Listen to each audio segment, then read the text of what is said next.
आप लोग कैसे हैं? अच्छा लग रहा है आप लोगों को ये चैप्टर सिल्वर वेडिंग? मुझे तो बहुत अच्छा लग रहा है। हम्म?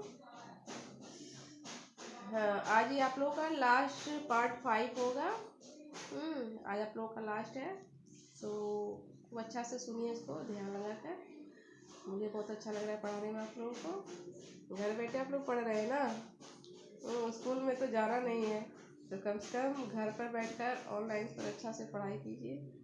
वहाँ पर रहने पर तो बहुत मुझे परेशान करते आप लोग, करते कि नहीं? तो यहाँ पर ध्यान से सुनिए। देखिए, शुरू करते हैं। नहीं नहीं, आप सब लोग खाइए। यशोधर बाबू ने बच्चों के दोस्तों से कहा। Please go ahead, no formality. Formality नहीं। यशोधर बाबू ने आज पूजा में कुछ ज़्यादा ही देर लगाई, इतनी देर कि ज़्यादातर मेहमान उठकर चले जाए। उनकी पत्नी उनके बच्चे बारी बारी से आकर झांकते रहे और कहते रहे, जल्दी कीजिए, मेहमान लोग जा रहे हैं। शाम की 15 मिनट की पूजा को लगभग 25 मिनट तक खींच लेने के बाद भी जब बैठक से मेहमानों की आवाज़ें आती सुनाई दी, तब यशोधर बाबू पद्मासन साध कर ध्यान लगाने बैठ गए। वह चाहते थे कि उन्हें प्रकाश का एक नीला बिंदु दिखाई दे, मगर उन्हें कृष्णदा दिखाई दे रहे थे। बहुत याद कर रहे थे अपने मित्र कृष्णदा को, बहुत याद करते। अकेले रहते थे तो उनको बहुत याद करते थे कि उनकी कोई सुनने वाला था, सिर्फ वही सुनते थे। यशोधर बाबू कृष्णदा से पूछ रहे थे कि जो हुआ होगा से आप कैसे मर गए। क्वेश्चन मार्क कर रहे हैं, पूछ रहे हैं। कृष्णदा कह रहे थे कि भाऊ, सभी इसी जो हुआ होगा से मरते हैं।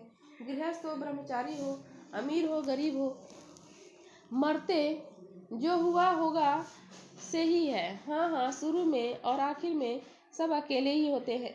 अपना कोई नहीं ठहरा दुनिया में, बस अपना नियम अपना हुआ। सब सोच रहे हैं, पूजा कर रहे हैं भले, लेकिन सोच रहे हैं अपनी दुनिया के बारे में।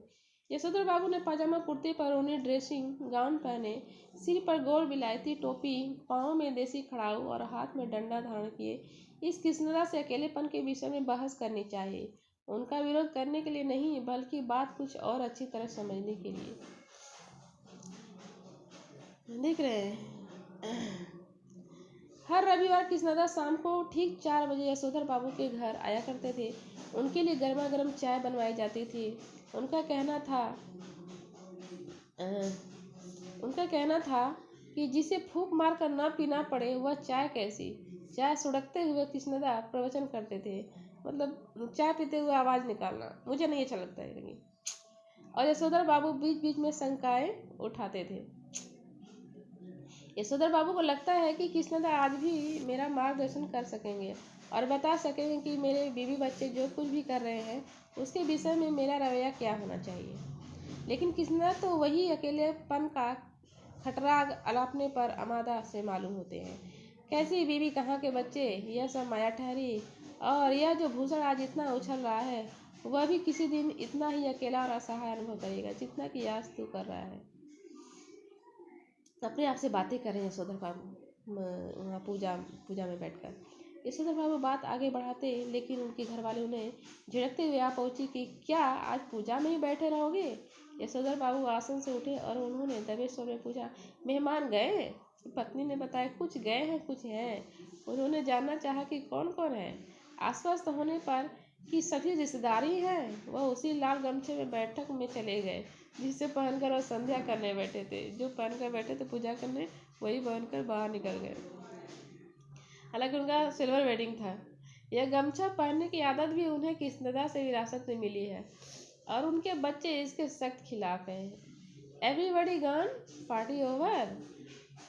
यशोधर बाबू ने मुस्कुराकर अपनी बेटी से पूछा, अब गोया गमछा पहने रखा जा सकता है? उनकी बेटी झल्लाई, लोग चले गए, इसका मतलब यह थोड़ी है कि आप गमछा पहनकर बैठक में आ जाए। बब्बा, यू आर द लिमिट। बेटी, हमें जिसमें सज जाएगी वही करेंगे ना। तुम्हारी तरह जीन पहनकर हमें तो सज आती नहीं। यशोधर बाबू की दृष्टि मेज पर रखे कुछ पैकेटों पर पड़ी, बोले, ये कौन भूले जा रहा है? भूषण बोला, आपके लिए प्रेजेंट है, खोलिए ना।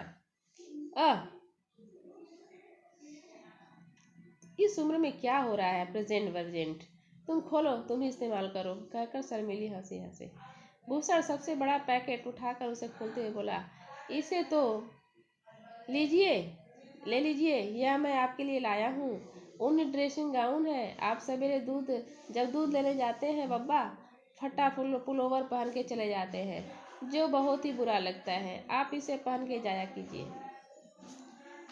बेटी पिता का पजामा कुर्ता उठा लाई कि उसे पहनकर गाउन पहने। थोड़ा सा नानूच करने के बाद यशोदा जी ने इसे आग्रह की रक्षा की। गाउन का सैस कसते हुए उन्होंने कहा, अच्छा तो ये 18 ड्रेसिंग गाउन, उन्होंने कहा, और उनकी आंखों की कोर में जरा सी नमी चमक गई। यह कहना मुश्किल है कि इस घड़ी में उन्हें यह बात चुभ गई कि उनका जो बेटा यह कह रहा है कि आप सवेरे ड्रेसिंग गाउन पहनकर दूध लाने जाया करे, वह यह नहीं कह रहा कि दूध में ला दिया करूँगा, या कि इस गाउन को पहनकर उनके अंगों में वह कृष्णता उतर आया है जिसकी मौत जो हुआ होगा से हुई। सही बात है। आज कृष्णदा की जो मृत्यु हुई उसमें किसी को पता नहीं कैसे मरे, कहाँ मरे, कुछ भी नहीं, उनका अपना कोई नहीं था। लेकिन आज है यशोधर बाबू के पास सब कुछ है। लास्ट में वो बहुत ही अफसोस कर रहे हैं कि गाउन आया है तो बहुत अच्छी बात है, मेरे लिए मेरा बेटा लाया है उन्हीं गाउन।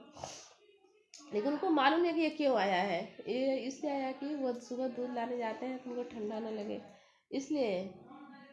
और इस बात को लेकर वो अंदर ही अंदर मतलब ये सोच रहे हैं कि क्या मतलब क्या विडम्बना है, क्या भाग्य मेरा है कि ऐसा नहीं लगता है कि कृष्णदा से मेरी ज़िंदगी बहुत ही हटकर है। हाँ, बहुत हटकर नहीं है, मेरा तो है भी, फिर भी मुझे वो एहसास नहीं होता है कि मेरा परिवार भी है। और क्या अपने बेटे के बारे में सोचते हैं कि क्या मेरा बेटा वो खुद स्वयं दूध लाने नहीं जा सकता है, काम नहीं कर सकता है। अब तो इतना दिन तक मैंने सारा काम किया, इन लोगों को पाला पोसा, अब जिम्मेदारी इनकी नहीं बनती है। तो इसको भी लेकर हालांकि उनका सिल्वर वेडिंग है, उनकी आंखों में थोड़ा सा आंखें नम हो गई, भीग गई। मतलब शादी विवाह को लेकर, परिवार को लेकर उनके जीवन में बहुत ज़्यादा उत्साह नहीं है, कहने का मतलब ये है। और बच्चे जो हैं आधुनिकता के बोझ से दबे हुए हैं, लदे हुए हैं। बहुत ही मतलब द्वंद्व है।